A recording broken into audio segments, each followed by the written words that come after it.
Okay, today gagawa tayo ng bake rolled banana blueberry crepe, no? Ibe-bake natin siya. Okay, so ang mga ingredients ko, ito saging, 2 kalahati ito. And then I have my blueberries. You can use frozen, pero ito fresh nga.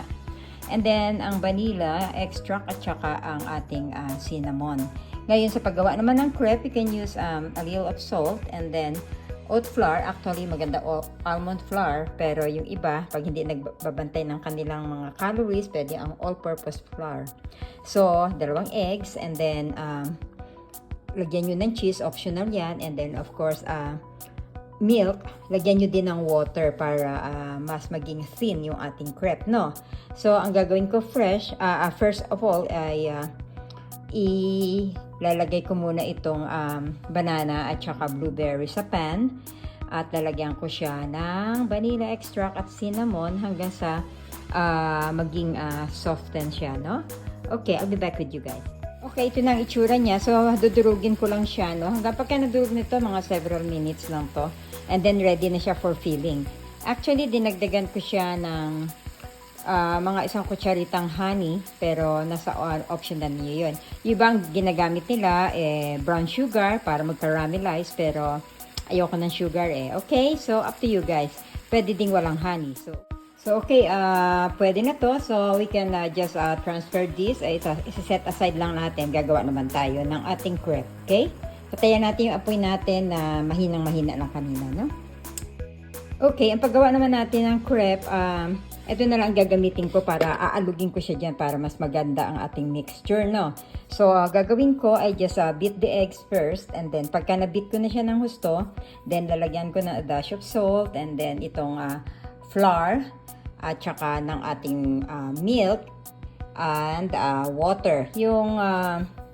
Yung cheese, later na lang yan, pan-toppings na lang natin yan bago natin i-bake. Okay, guys? So, okay, naglalagay ako ng butter, no? Para pinaka-oil natin.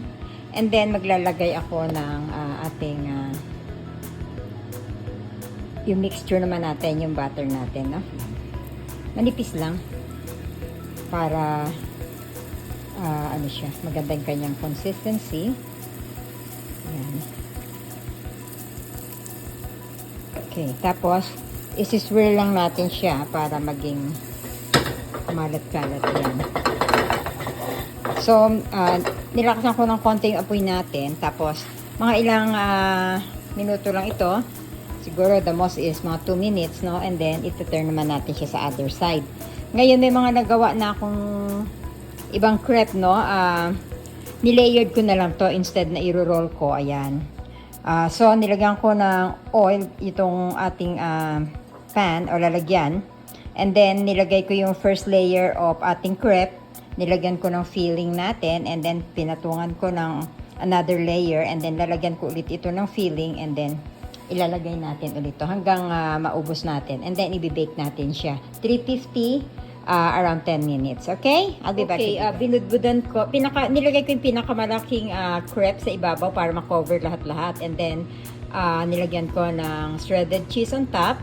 And then, ito ay naka 350 lang tayo for 15 minutes, no? Check natin siya later, okay?